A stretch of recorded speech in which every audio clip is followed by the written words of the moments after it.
Биздикинде гендердик теңчилик керек болсо өнүккөн өлкөлөрдө, ошол Европа өлкөлөрүндө, жада калса Германияда дагы, Францияда дагы, Англияда да жок.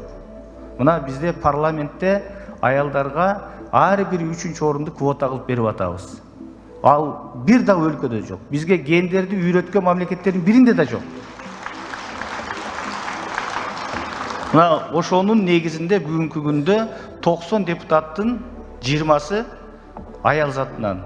Мына ушул биздин бул жерде катышып отурат, биздин айым депутаттарыбыз. Гендер дейбиз, гендерде биз дайыма артыкчылыктарды беребиз, тең укуктуулукка шайлоого келгенде гендер иштебей калат. Шайлоодо да караш керек гендер маселесин, квота маселесин карашыбыз керек. Бардык жерде тең, кээде ашып кетет да шайлоого келгенде эле түшүп калышат да. Сылабыбыз бизге орун беришиңер керек, квота беришиңер. Башка учурда тең.